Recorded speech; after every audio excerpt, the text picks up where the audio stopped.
Olá, eu sou a professora Maria Alice, de Língua Portuguesa, da Secretaria Municipal de Educação de Barretos. Na aula de hoje temos: o que é poesia? Vamos fazer uma primeira leitura da imagem que nos é apresentada. Podemos ver um homem sentado, lendo um livro, uma flor, um coração, uma mulher, um instrumento musical, o mar, o barco, o sol, lá no fundo as montanhas. Agora vamos fazer uma segunda leitura dessa imagem. Podemos ver um homem lendo um livro de poesias, em que ele consegue ver, sentir, imaginar, sonhar, viajar, inventar, criar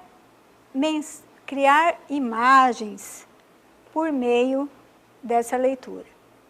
Ele consegue sentir o aroma, o perfume agradável das palavras, assim como ele consegue sentir o perfume e a beleza da flor.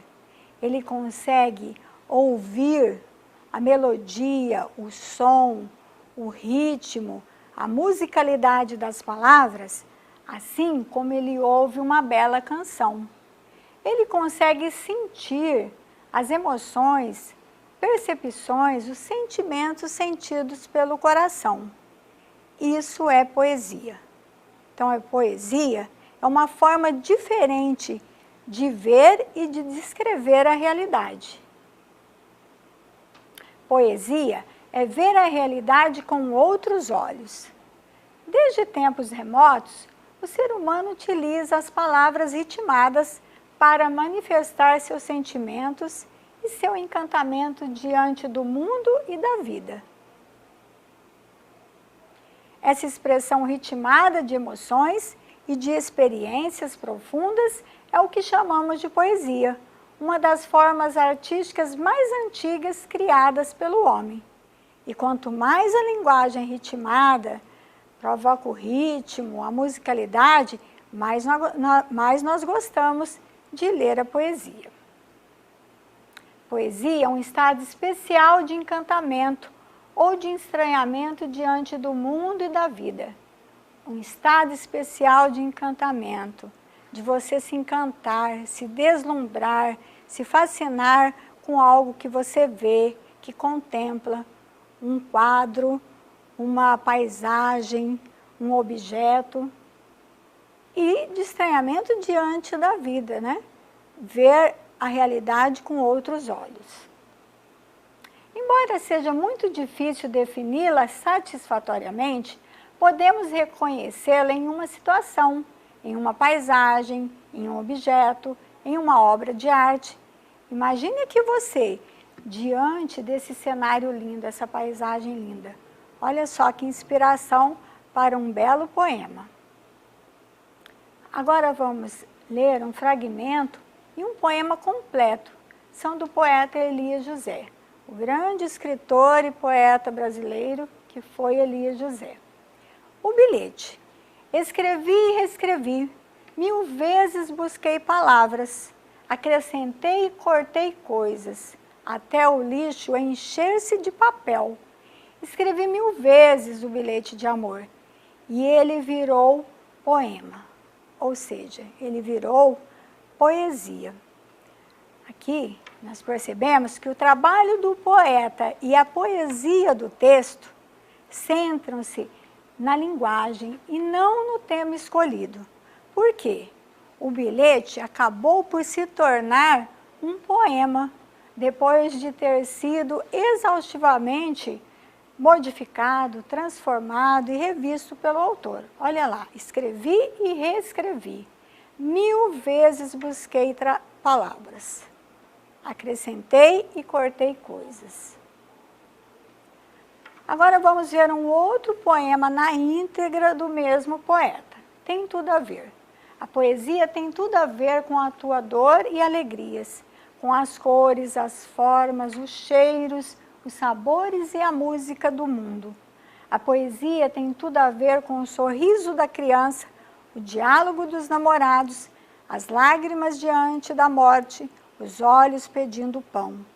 A poesia tem tudo a ver com a plumagem, o voo e o canto, a veloz acrobacia dos peixes, as cores todas do arco-íris, o ritmo dos rios e cachoeiras, o brilho da lua, do sol e das estrelas, a explosão em verde, em flores e frutos. A poesia é só abrir os olhos e ver, tem tudo a ver com tudo. Realmente, a poesia tem tudo a ver com as coisas do mundo e com a vida do ser humano. Aqui, com a leitura do poema, podemos perceber que o texto poético, ele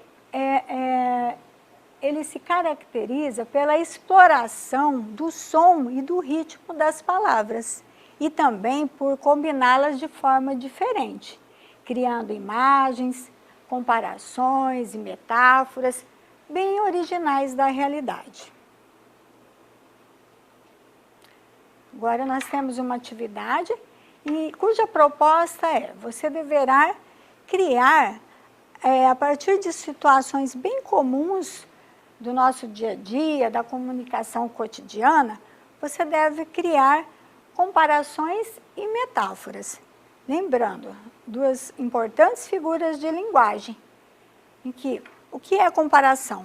Comparação é uma figura de linguagem que consiste em fazer a comparação entre dois elementos, que podem ser pessoas, animais, objetos, paisagens, lugares. E essa comparação, ela é feita a partir de um elemento comum entre ambas as partes, entre os seres comparados, certo?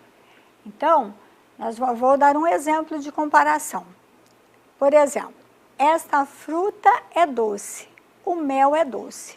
Vou fazer a comparação. Esta fruta é doce como mel. Repare que o elemento aí que faz o conectivo como, ele faz a comparação, ele estabelece aí a relação de comparação. Já a metáfora é uma comparação implícita, ou seja, abreviada. Então, nós temos, esta fruta é um mel, certo? O elemento aí que está comum da comparação, doce, né? O doce da fruta e o doce do mel. A doçura, a qualidade de ser doce. Na metáfora, essa comparação, ela é abreviada. Então, não colocamos o conectivo como. Aqui vai explicar. As metáforas, embora mais frequentes na poesia, são também utilizadas nos textos em prosa e até mesmo na comunicação cotidiana. No cotidiano, porém, muitas metáforas tornam-se tão banais que perderam sua capacidade de surpreender, tornando-se verdadeiros clichês. Aqui ao lado ele explica o que é clichê. Chavão, lugar comum. Exemplos: o cão é o melhor amigo do homem. Futebol é uma caixinha de surpresa. Então, a sua tarefa é criar metáforas e comparações com essas situações aqui sugeridas, sem usar os clichês tão comuns no nosso dia a dia. É isso aí, pessoal. Até a nossa próxima aula.